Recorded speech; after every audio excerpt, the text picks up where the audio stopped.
Dr. Craig, we've just put out the new animated series on the resurrection of Jesus, and already there is an atheist response on YouTube. So it's already garnering some response. Good, that's wonderful. What a coincidence. I did a video response to that series. I called it How Not to Defend Jesus' Resurrection with William Lane Craig. Nice to see them acknowledging YouTube criticisms. Maybe he'll discover mine one day. Now, the man who has responded goes by Paulogia. Wait, what?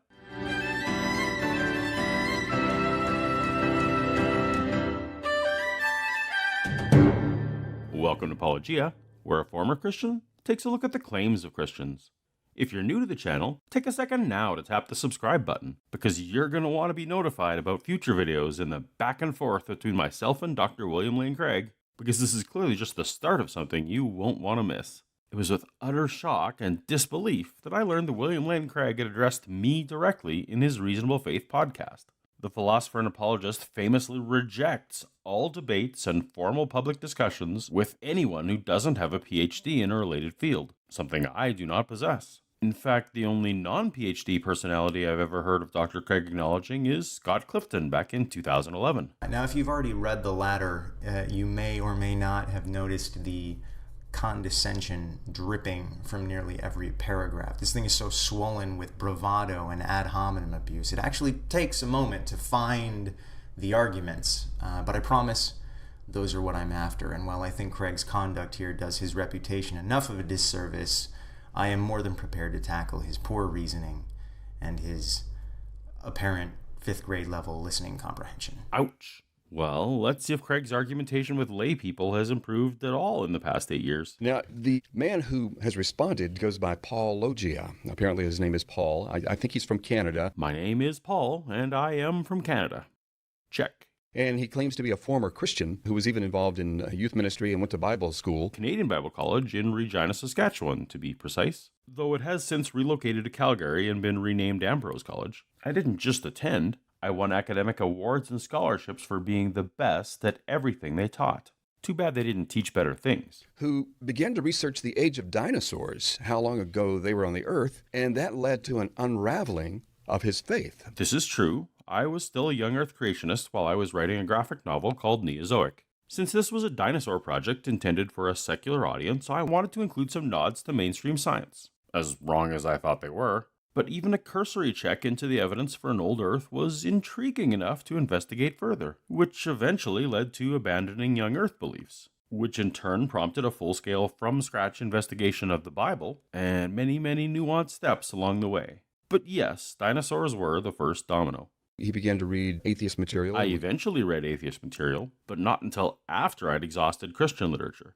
I was attempting to affirm my faith, not destroy it. And then look at young Earth creationism sites, and the atheist material made them look silly. A critical read of the creationism material, like the Answers books from Ken Ham, were plenty silly on their own merit. I didn't even need to compare them to secular sources to see the problems. It was a harrowing experience to see the shallowness of my own position. This caused him to join the ranks, apparently, of the atheists and is now debating against Christianity. Mostly he deals with Ken Ham, Answers in Genesis, Kent Hovind, Eric Hovind, and Young Earth. That's his main interest. My main personal interest is Bible textual criticism. But as I wanted my channel to kind of follow my personal education journey and to address the loved ones in my life who still believe, I started Paulogia focused on young Earth ideas. The video Craig is responding to today is an example of my shift towards general biblical topics. Speaking of that, isn't this supposed to be a response to my video response? Why are we deep diving into my biography here? What relevance could any of this have on whether Jesus rose from the dead? Apparently, as an adult Christian, he first became familiar with the fact that dinosaurs lived millions of years ago, and that this was news to him. And that shocked me because Kevin, as a boy, I loved dinosaurs and obviously knew that they had lived millions and millions of years ago. And it says something about this gentleman's education that he was never exposed to that fact until he was an adult Christian. He says he'd been a Christian for 30 years and never heard that dinosaurs lived millions of years ago. So that when he learned that, this really shook him to the core in his faith. And I just can't imagine what sort of high school this fellow must have gone to be innocent of that fact, at least to have heard of it. The science-supported age of dinosaurs was not news to me as an adult. I have no idea where he got that from. I also loved dinosaurs as a boy, which is one of the reasons I wrote 2 graphic novels about them. Obviously, as a kid, I'd heard and read the millions of years ago claims. And as a boy, I drove my poor Mennonite pastor crazy asking questions about where extinct creatures fit within the Bible. But I was trained to simply distrust and disbelieve any such old Earth claims and accept that dinosaurs would have been on the ark, and that somehow that explained everything. It wasn't news, but I'd spent my life putting it in the category of fake news. I was taught to distrust facts that conflicted with my beliefs. And that is far more dangerous. He said, I was too busy to ever investigate any of this for myself. I just believed it. I believed that those who were over me in leadership, I guess pastors, teachers, I took their word for it. Apparently they had investigated it and I could trust them. But he said, I was just too busy with family and ministry and church responsibilities to ever investigate it for myself. Yeah. This is accurate, and something I talk about for a reason, despite my shame because of it. I don't want anyone else to waste years of their life on unexamined beliefs. You know, that's one of the things that we want to prevent through reasonable faith, and encourage young people to investigate these things. And to the extent that you succeed, I'm excited. The more people who investigate, the more people who will come to the same conclusions I did. In particular, before they go to college or university. I agree that sooner is better, but why specify before they go to college? Do Christian ideas need parental supervision? Or when they run into internet infidel type material on the internet. I'm an internet infidel. That's a much better moniker than the disgruntled father one that Ken Ham gave me. I was stunned to think that he was so involved in church work and other responsibilities that he had no time for personal study. And that's an indictment of the church as well as of him. I think a lot of what the evangelical church does is busy work. The church is the community in-group social club that carries a side benefit of health insurance. I think far more Christians are like the kind I was than the kind Craig wants. Most don't give it much thought and don't particularly want to. That the intellectual life of this person was just allowed, well, it was stagnant. He had a brain-dead Christian faith. Brain dead? Wow. This is a full-on attempt to poison the well against what I haven't even said yet. If what I'm about to say is so obviously wrong, why all this preamble attempting to analyze me and frame my position? I'd love to take time to brag about the fruit of my devout Christian ministry, as the Apostle Paul does in 2 Corinthians 11, but instead I'll take his advice at the end of the passage. If I must boast, I will boast in the things that show my weakness. I'm nobody, Dr. Craig. I openly admit that I was duped by Christianity for most of my life, something I am now ridiculed for, both by those of my faith family who used to affirm me, and I am also mocked by those who knew it to be false all along. I would be better off to simply lick my wounds and hide for the rest of my life.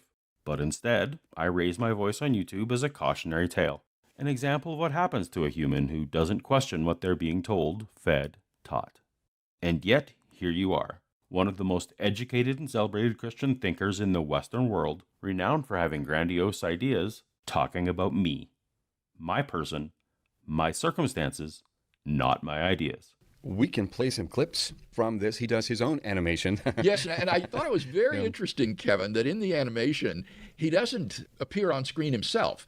Rather, he does a voiceover for a rather millennial-looking young fellow who speaks for him, when in fact we're dealing here with a man who is a middle-aged fellow, was a Christian 30 years. Are you kidding me right now? We're going to be talking about ages and appearances? I've been consistent since the beginning of my channel in discouraging indulging such superficialities and remaining entirely about the quality of the ideas. So we're talking about a Christian layperson that's in his middle age, and not this young millennial type that is portrayed on the screen. Here's a recent picture of me, lest this somehow be relevant. I guess I'm Gen X?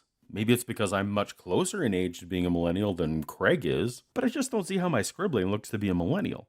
A millennial fan of the show, Cheshire Vic, sent me her version of what a millennial Paulogia might look like. Maybe I should go with that from now on, so I can be hit with the kids. Is that how this works? This is an effective way of reaching out to the younger generation. What blows my mind about this whole discussion is that we're talking about a series of videos from Craig's ministry that are not only fully animated, not only don't include any imagery of Craig at all, but each is narrated by a different actor with a pleasant non-American speaking accent. Did Jesus rise from the dead? Whatever begins to exist has a cause. It's logically possible that a maximally great pizza exists. None of these videos of Craig's include his face or his voice, just his script. Should this make us suspicious of the information?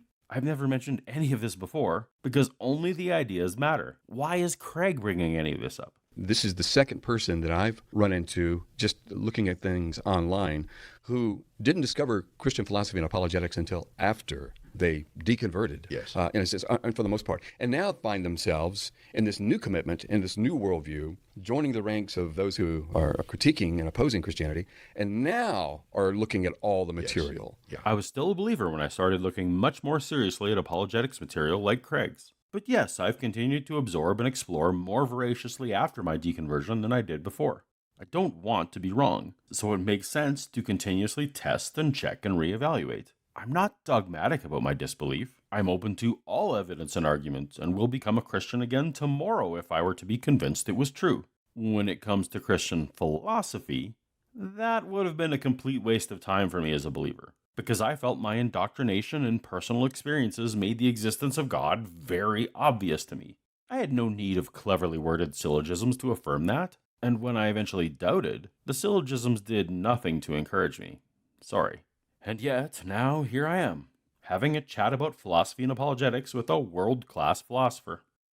Presumably that will be the topic, eventually, once he stops degrading me. And we'll take a look at what he has to say. Okay. This video is too long for the podcast, so let's just deal with his critique of the empty tomb. All right. What I'm doing now is a response to a response to a response to a source video, so it can get a little tricky in terms of setting the context of the discussion. I hope you'll forgive me for summarizing the history in a few places for the sake of time. All the videos that got us here will be linked in the description, so you can double check my editing for honesty. Take the time to watch them, because the part 1 in the title of Craig's podcast tells me that this is going to be a series. The original video asserts that there are 3 facts surrounding the resurrection of Jesus that need to be explained.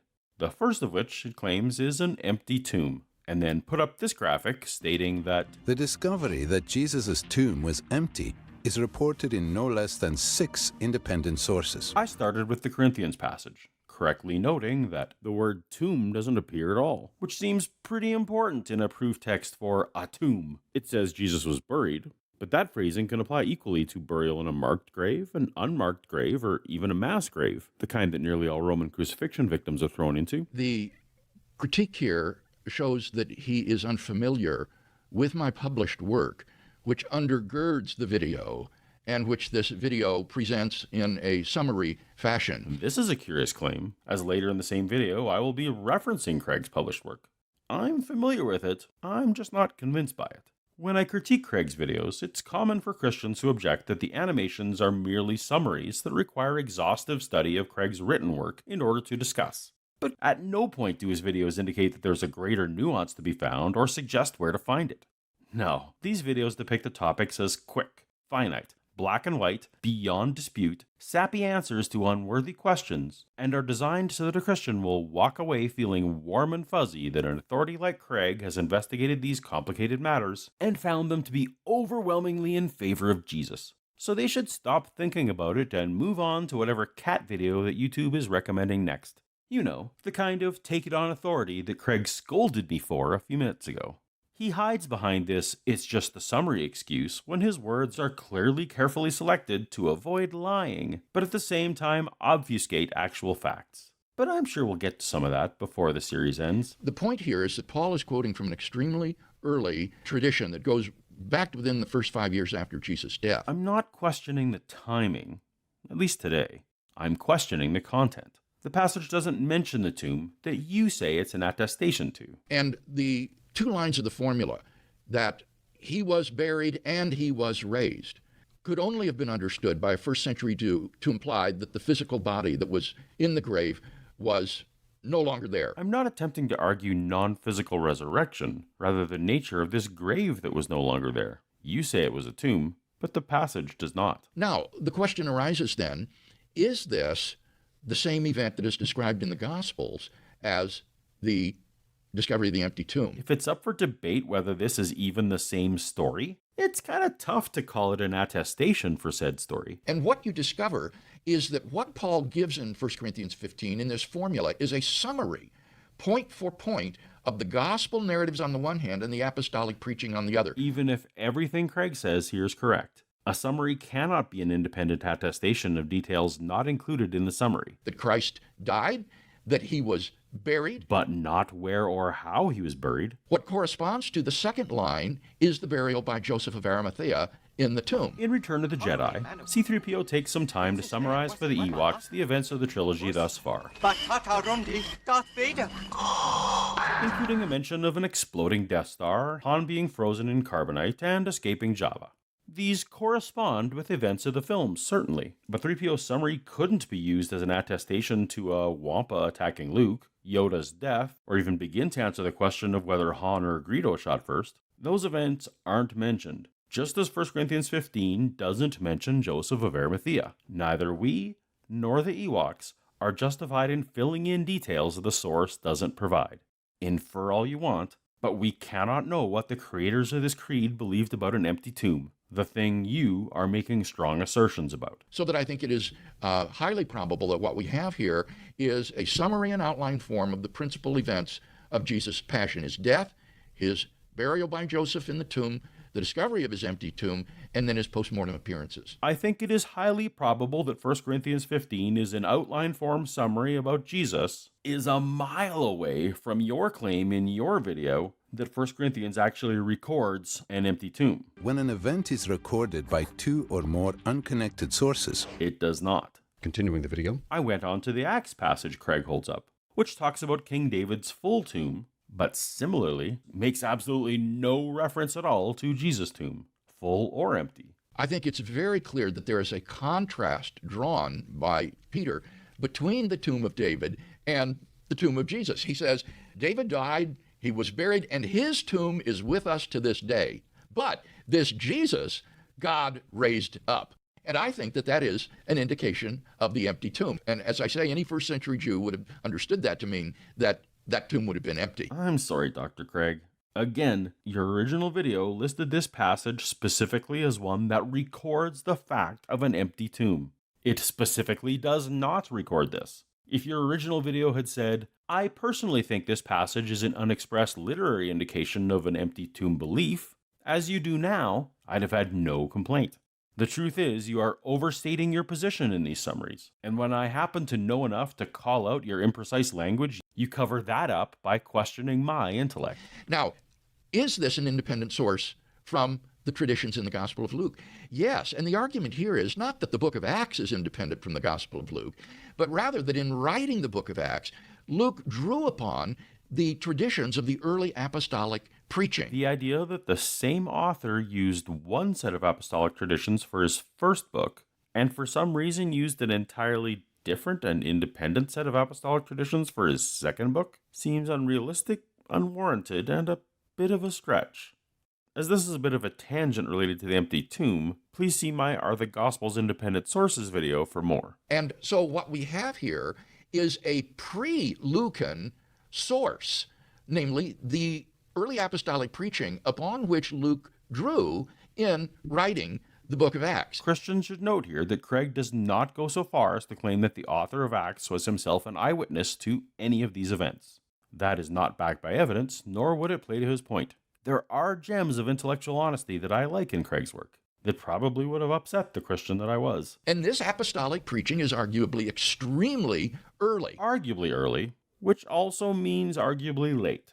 Believing New Testament scholars disagree heavily on this. But again, my complaint against using this Luke passage as written affirmation of an empty tomb is not the time of the writing, but rather that the passage doesn't actually mention an empty tomb. That seems important. And that's important because it mitigates against the notion that these are later legends that built up over the decades and eventually got written down in the New Testament. It does not, however, mitigate against these traditions being early legends that spread and grew in the first months and years. Stories of Elvis sightings were circulating widely mere days after his death on August 16, 1977, and the stories continue to this day despite all manner of verification available. I wonder if Craig has read any of the many peer-reviewed studies on legend propagation, or what his thoughts are on the findings that the macabre, gruesome, or supernatural elements accelerate the process. How exactly has Craig decided what is too soon for legend and what is not? When you have two independent accounts, that tell the same event, that increases the probability that this is actually historical rather than just independently made up. Luke and Acts were written by the same author. Make whatever kind of arguments you want. That is certainly not the pinnacle sign of document independence that historians are looking for.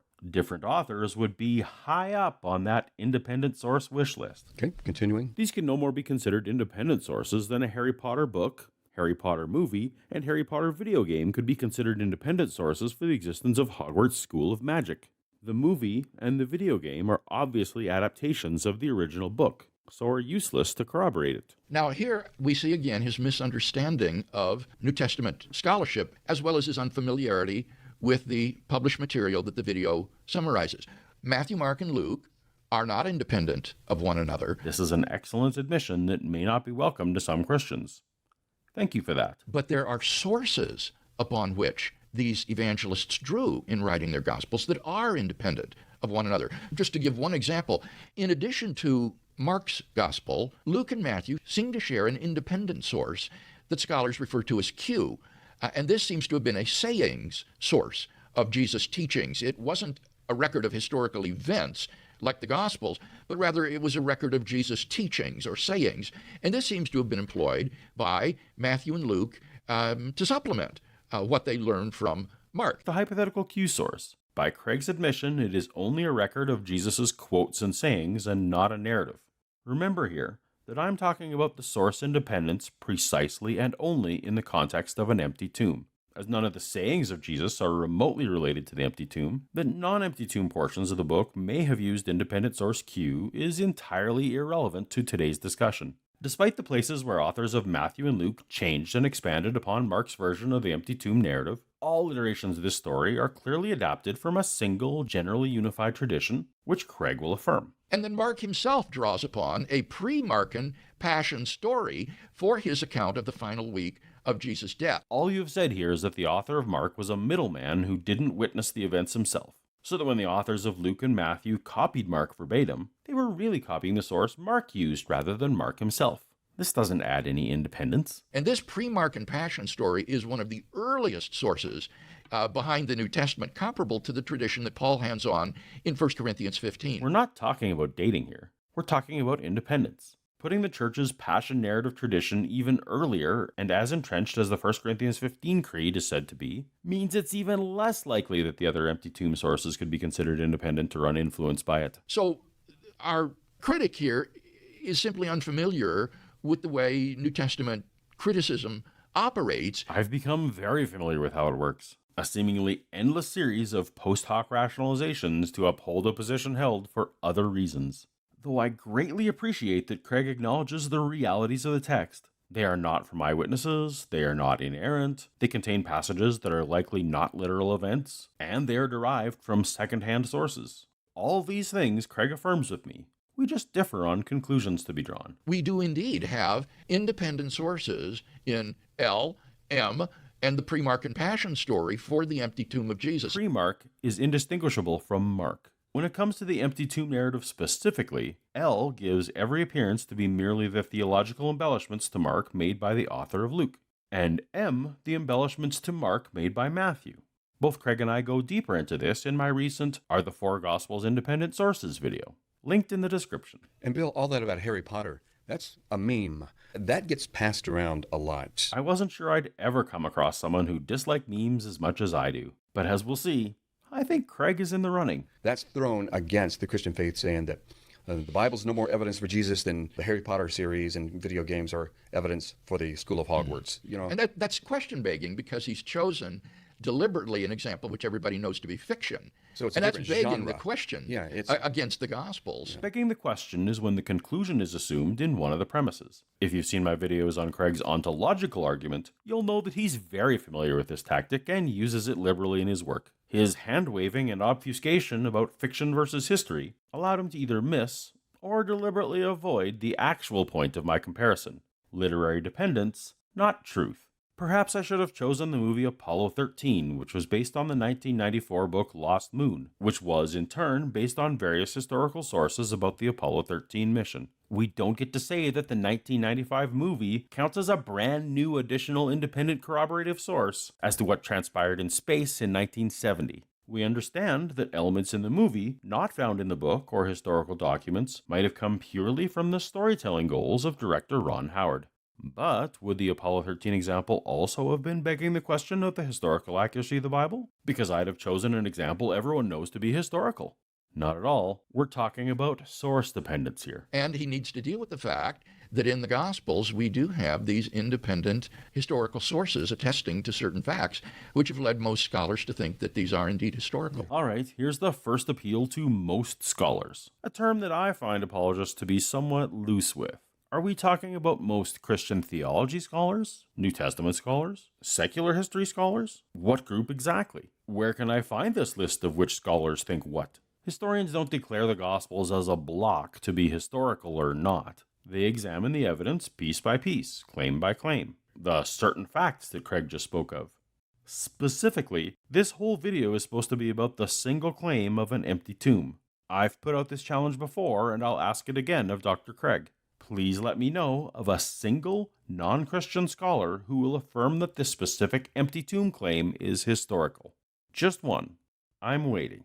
Let's continue with the video. Next in my video, I granted a concession that for the sake of this discussion, I'd consider the Gospel of John to indeed be independent of the Synoptic Gospels, though that I'm doing so under a slight protest, because noted Christian scholars do see evidence of literary dependence between John and Mark. I'm not aware of any compelling case that John knew Mark. Might I suggest the recent Proving Jesus' Authority in Mark and John overlooked evidence of a synoptic relationship by Gary Greenberg, president of the Biblical Archaeology Society of New York and a fellow of the Jesus Project. Or the essay John for Readers of Mark by British scholar Richard Bauckham, senior New Testament history and theology scholar at Ridley Hall, Cambridge, in the book The Gospel for All Christians, which argues that the Gospel of Mark served as a template for the author of John. There are others as well. Not sure if Craig is unaware of them or merely finds them not compelling. Now, it's certainly conceivable. That's all I'm saying. There's a lot of material in John about the resurrection of Jesus that isn't drawn from Mark, and so one would need to consider that as well. John certainly strays from Mark, but if Mark may have influenced John, as Craig concedes, or if they were both influenced by the same oral traditions, that certainly weakens the confident assertion that they are independent. What we have here is the first of many details to be accepted entirely on the basis of, for the Bible tells me so. Let's stop there. That's an assertion that shows a complete misunderstanding of what historical scholarship is about. I completely misunderstand. When historical scholars investigate Jesus of Nazareth, they are not treating the Bible as some inspired, inerrant document. That's good. Did you hear that, Christians? They are treating these documents that were later collected into the New Testament as they would treat any other sources for ancient history. I agree that some historians do this, though far too many do not.